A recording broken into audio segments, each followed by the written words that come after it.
Good morning. It's Saturday, September 20th, 2025. My name is Terry Morgan, and we are here to practice a little bit and talk a lot more about Chinese martial arts philosophy, and all of the things that go along with practice. So, in I'm going to sit for a minute. I put the chair out here for a purpose here. All right. So with the idea that we want to pay attention to all sorts of things that are not this movement, this technique, this martial application. Wait a minute. We're studying martial arts, but we're not going to pay attention to martial arts. Not exactly. In developing our skills, right? We're in practice. So I talk about this a lot. Feet about shoulder width apart, stand straight, hands down at your sides, pull up through the crown of the head. This initial posture is foundation for everything else that we do. Being able to do something that simple. Stand there. That's it. Is not as easy as it looks in finding placement for the feet, in developing the strength and the alignment so that the body is straight and it's easier to stand there. If you're leaning one way or another, if you're doing some leaning back, leaning forward side, doing something different with your feet, like rolling to the outside, roll to the inside, this kind of thing, it causes your body to work that much harder. And it shows in how you appear. How do I appear?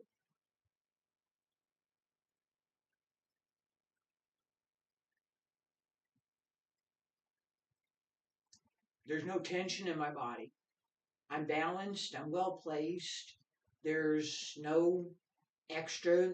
At the time that I stopped, I talk with my hands a lot, but at the time that I stopped moving and said, pay attention to what I'm doing here or not, then it was just there.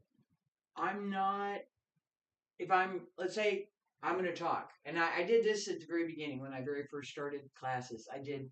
I would do the square dance. This is a square. Yeah, there's a square here, and I would do this all. It's really hard to watch. It's harder to listen to. It makes no sense because it's entirely random.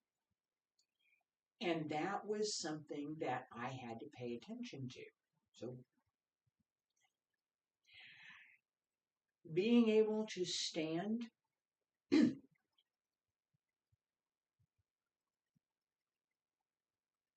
quietly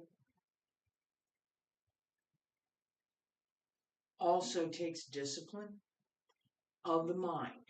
So the body discipline, being well placed, being well centered, the discipline in the mind is to not do.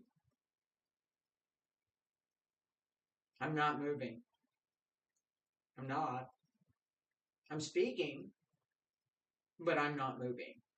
I'm deliberately not moving my hand. Mm-hmm. That effort, it is an effort, is something that we pay attention to in the martial arts as well. There are times when we should move. There are times when we shouldn't. There are times when we want to be able to move at will. There are times when we want to be still and quiet and not move at all. Those distinctions are part of how we develop our skills and how we develop what we are going to do. That part of what we're going to do. Okay, so we've got movement, we've got the martial aspect, we've got this, we've got that. One of the things that, again, and this is, I am rambling a little bit, and that's part of philosophy actually, is all of the things that go along with. Okay, so as I started out, we're talking about this movement, that movement. I do a lot of, well, in this case, I did this yesterday. We're working on push. With the idea that there's outward movement. I want this little bit up and out. It's not down. That's a different move. That distinction and the idea that this is a martial art, it's not ballet, right? And I'm going to talk about that in just a second. With the idea that we're doing these movements. What movements are we doing? Talk a lot about that. This form, that form, this movement, that movement, this application, that application. We talk a lot about what else are we doing? What else goes behind all of that? Part of it is taught, martial arts philosophy, what I'm doing here, ethics, moral character, refining who you are, what you are willing to do, what you're capable of doing. It's a big part of training over here, what you're capable of doing. So, what are you willing to do? That's something different entirely.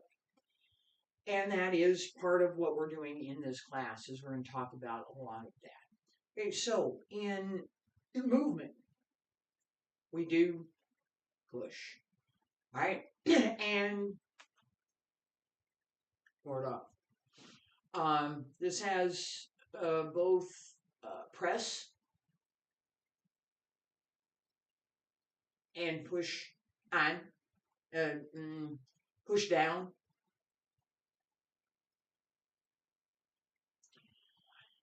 As we move, the idea is that we're moving with something behind the movement. What are we doing here? That intent is part of what we want to pay attention to in practice. Now, if all I ever pay attention to in practice, all I ever pay attention to is that I'm going to do this movement, and it's this strike, and it's going to hurt this person. It's going to hurt this person that I'm going to hit. That's what I'm going to pay attention to. In person, I would never teach that person. I won't teach them anything. They're not looking for what they can do to cultivate themselves. They're looking for how to hurt somebody else. I'm not going to teach anybody how to do that. That'd be unethical on my part. Right? In everything that I've learned, the idea that we want, that's very important, we want to learn how to hurt someone else. No.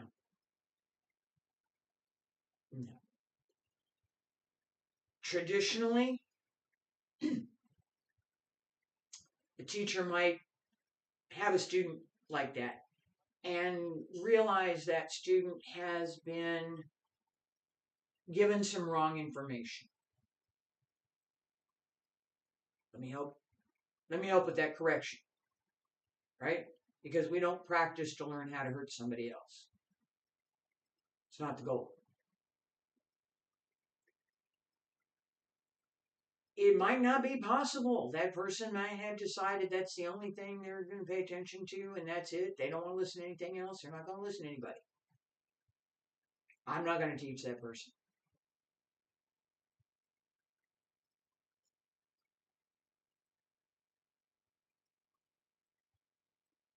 Trying to hurt, learning the arts is part skill, part personal development, and part what you're able to do. So yes, the martial arts are intended to be effective in all sorts of situations where I might be personally attacked or where someone that I care about, that I'm going to protect, might be attacked. It's the martial arts. It's martial. You go out and that's what you're doing. It comes from war. It's part of traditionally, let's go way back. Well, we don't have to go that far back. In other places, it is, well, and not other places, it is part of training. A lot of what we do is part of standard military training. It's taught in a different way. It's taught with a different purpose.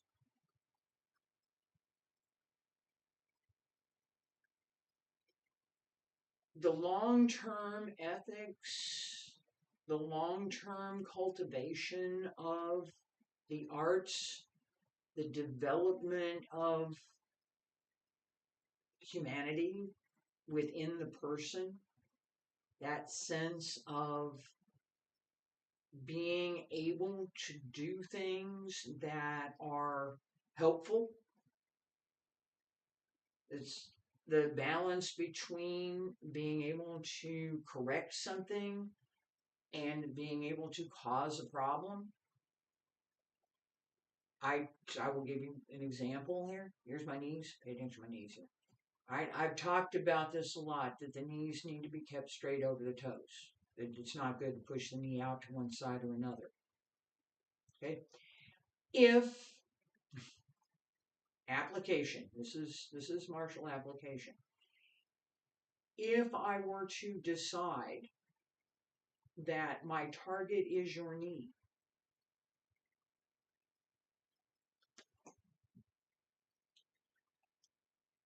if my foot connects with your knee will not be in the same position as it was. It won't. The same to the side here, same over here. At that level, if I connect, it's a big if, that's just if. If I connect, your knee would not be the same. Why would I do that? When might I do that? Why would I even consider doing that? And more importantly, if I'm never going to do it, what's the point of learning it? Because I'm never going to do it. I'm never going to have to do it. Part of that idea, part of that concept that goes with the martial arts is the idea that, do I really want to do I really want to do I really want to do that? On average, most of the time, someone would look at me and decide that I'm not that great a target. I'm not. They wouldn't have to think about too much, but they would decide pretty quick that I'm not that great a target. The rationale behind that, there isn't one. It's part of the way I carry myself, part of the way that I move, part of the way that I appear. That, yeah, maybe not. Right? That sense comes from my practice. It's not because I'm outwardly doing it. I'm standing here with my feet, my toes out just a little bit. My hands are closed. I got on a baggy shirt. My hair's pulled back. I don't look like much, do I? Thought I'd be taller? I had to say that. I'm sorry. But it's true, right? That idea that this is the way this has to be is also part of someone else's perception. That perception that maybe I'm not a great target, maybe somebody else would be a better target, is, again, it's not something that I make an effort to project necessarily. I can. But, and that is also part of my training. But it's part of just who I am. And that sense of, well, maybe, I'm going to pick somebody else. I'm going to pick on her. That sense comes from practice. It doesn't come from my having read a couple of books. It comes from spending hours in practice. That philosophy, that we have to practice, that there is no other way. There is no other way. Practice is it. That's all there is. That is the only way to develop the body. That is the only way to develop the concentration. And that is the only way to develop the skills. Practice. What do you practice?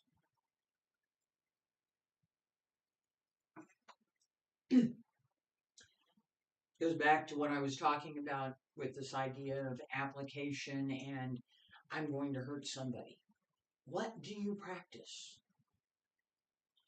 I don't want to practice with the idea in my mind that every time I'm going to do this movement, I've got a person that I'm going to strike.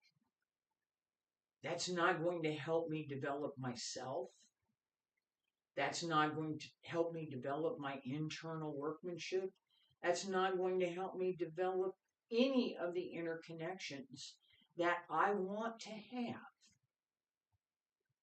It's not going to help me develop my expression of energy through the body. It won't.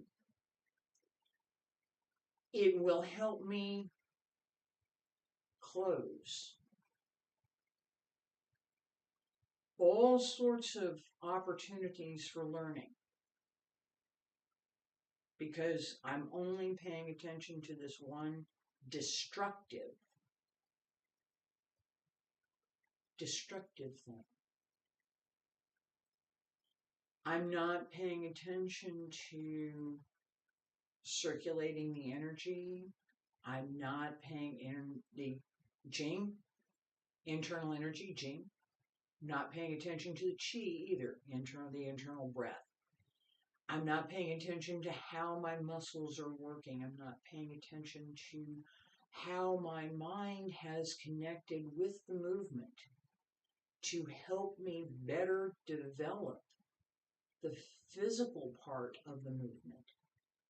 And then to engage the internal energies, the internal breath, to develop those aspects of the movement. I'm out over here with some destructive thing. I don't know. Not what I want, not ever what it was never what I learned. It was never part of the underlying philosophy that Wang Weilun taught, that Liu Zhang taught, that I read in any of the books that I've read, and any of the teachers that I respect. It was never part of.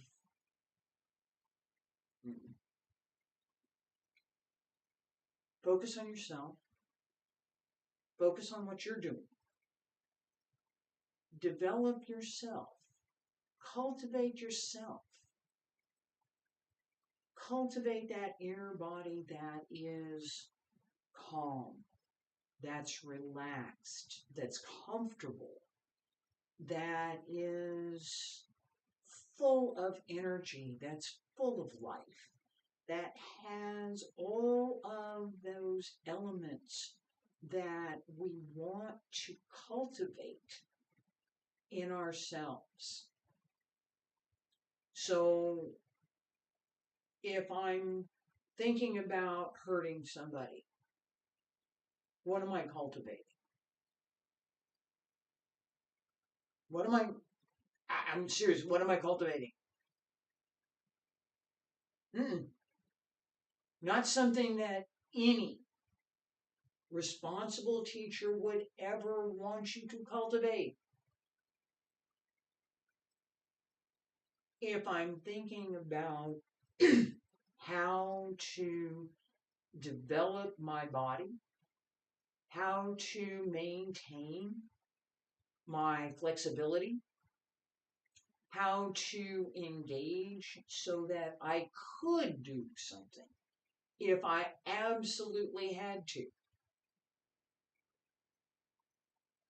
Yes, that's where we teach. That's where we should be. That's the ethical way to teach. Teaching the destructive is not, it's not. Even, and I'm qualified, even if the idea is that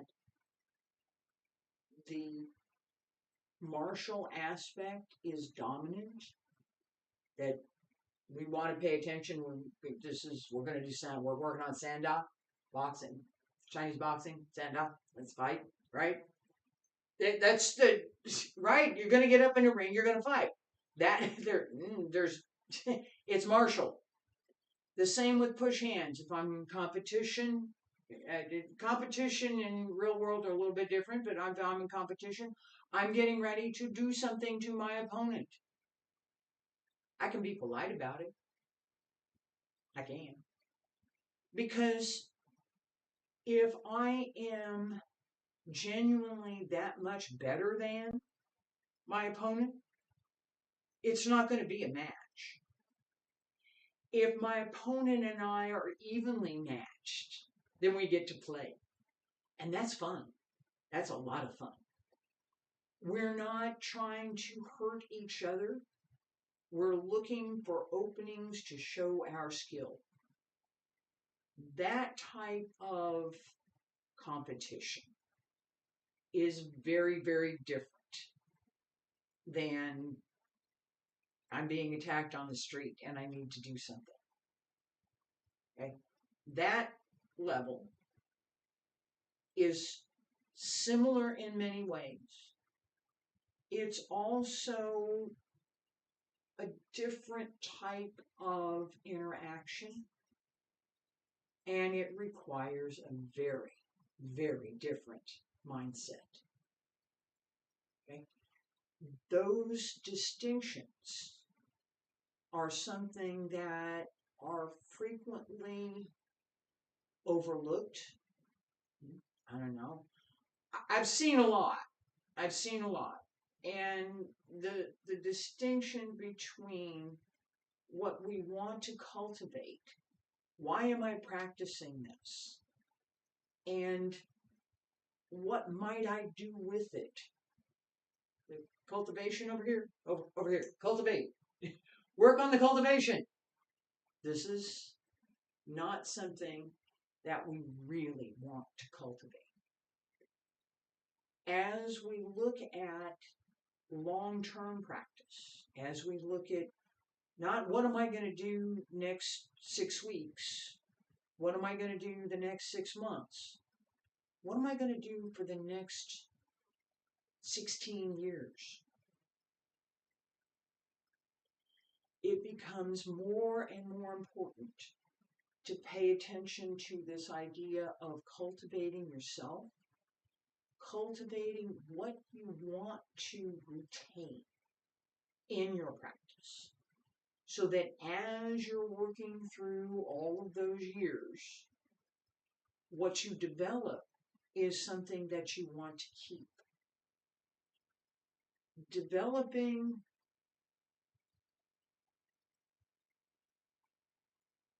the attack mentality to the exclusion of other things. No. Understanding that, yes, this is a martial art. Yes, there's an application. There's an application. I just broke your arm, by the way. I just broke your arm. That application. That we have those kinds of things that we're learning, but that we pay attention to what else goes with. So, what else goes with this? That I twist, just twist, and the origination of that movement is in the lower dantian, in a twist that happens here. You see it here. That level of development is practice. It's practice. I've been practicing close to 40 years. It's practice. Yeah, that sense of comfort, that sense of natural movement is also what we cultivate in the opening movement for Yang style Tai Chi.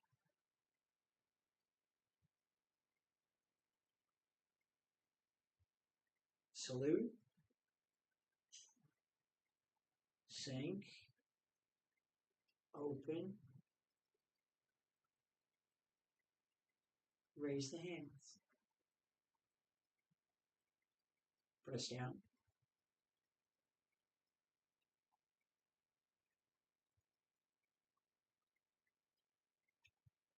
When I pay attention to that movement, I think about the shape of the movement, the form. What am I doing here? Right? What am I doing with this movement? What's the shape of the movement? How do I do the movement? It's quiet, it's soft, it's comfortable, it's relaxed, it has energy, it has direction. Internally, what am I doing? I'm going to use my right arm. That's what I'm doing. As this arm comes up, it rolls to open outward and push down. Let me have your hand. I practice that as part of the way that I move.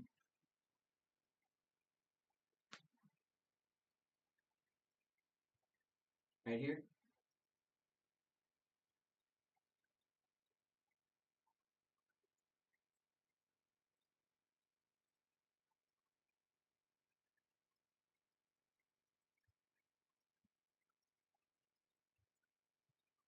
Press down. Yeah. If I practice slowly, this is something from Tai Chi. If I practice slowly, I develop skills that I cannot develop if I practice quickly. I develop holding strength. I develop a level of balance and placement that are not possible if I'm moving quickly. I do some other things that move quickly. This is a true thing. If you are trying to do something slowly, you must be precise. There's just no other way to do it. It's physically impossible. If you're trying to do something quickly and you miss your balance point, or you miss this, you miss that, usually it doesn't show up because you've moved through it quickly enough. When I started learning Yang Style Tai Chi, we worked a set of warm-up exercises, foundation exercises, and then we practiced the form. And we always practiced slowly, very slowly. A couple of us had competitions for who could practice the slowest, who could move the slowest. How long would it take me to get my arms up? Continuous movement. It has to be continuous. It can't stop. No stopping. Yeah, no hesitation. It's going to take a minute. Just keep. It's going to take me a minute. Keep waiting. I'm getting there. I'm gonna get there. Eventually, I'm gonna get there. Oh, I'm gonna get there. I will. I promise. I will get there. There I am. Okay, now lower the arms. Okay, I'm not gonna do that right now. But that idea that we're moving that slowly requires a level of concentration and precision that is not required if I'm here. This requires something else. It requires the development of that reaction, which is partly doing this, right? Again, I go back to the idea that practice it's the only way. It's how we develop. That's how we gain the skills that we want to have.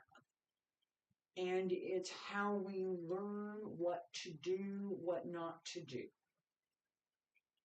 If I am, again, I'm going to use literal now, in practice, I'm in class.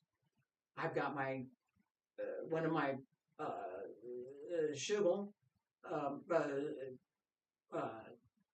Kung Fu brothers, one Kung Fu sisters, shugong, that are going to practice with me. I don't want to hurt that person. I don't. They don't want to hurt me either. They don't. We want to develop the skill. That part of practice, that we're learning something that can be used effectively, but we don't want to use it, at least not right now.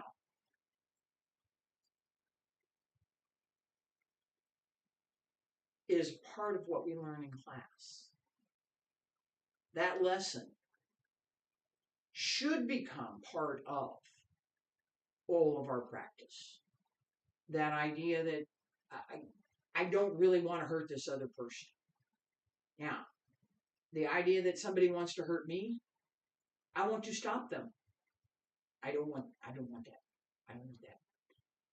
But that I would want to do harm, no. That is, again, that's part of my ethical foundation. That's part of the moral character. That's part of what I've been taught through every one of the teachers that I've spent any time with. And all of the books that I've read, that we don't practice because we want to learn how to hurt someone else. We want to stop someone else. We want to defend ourselves. We want to, more than that, we want to cultivate ourselves, to develop ourselves to a level that is comfortable, capable, and gives us a sense of internal unity, internal workmanship, internal capacity that we can continue to cultivate ourselves, we can continue to develop ourselves, and that we can keep looking at all of these other things. Oh, I could do that. Sure, I can. Let me try. That energy, that liveliness, that sense of wonder, and that sense of how everything works together is part of the philosophy that I've studied and part of what I consider some of the most important elements in practice. The connections. All of the inner and outer connections that I will talk about in another class that we pay attention to in our movement. In addition to all of those, all of the inner and outer connections to who we are, what our character is, what we think about, how we think, how we cultivate ourselves, what we pay attention to, and how we can become better. Developing ourselves the practice is the only way. It's self-development, it's self-cultivation.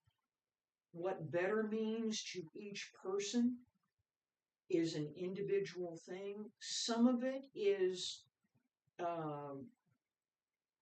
developing a stronger ethical character so that you pay attention to certain things much more carefully than you might have otherwise, and you pay attention to what is and is not ethical, what is or is not correct to do. And I'm not talking about how you do the movement. The cultivation of character, the cultivation of that ethical and moral philosophy that goes along with developing the skills that we're talking about is essential. In closing, this class, as well as the other classes in philosophy, will have a little bit of this rambling nature to them. I will return and continually come back to the idea that in whatever we're doing, especially in the martial arts, the ideas that we should have some basis in what is true, what is correct, what is helpful, and that we should understand the distinctions between what is creative and what is not, is something that I'm going to come back to it over and over again in many different ways, because that is what philosophy is. Philosophy is a Greek word. It means love of learning. Philosophos, love of knowledge. That 哲学 in Chinese, the study of everything. That idea is something that is, for me, fundamental to the philosophy that I carry in my teaching and that I've learned in all of the things that I've studied. I appreciate all of you being here this morning. Thank you. I'll be back next week. Bye.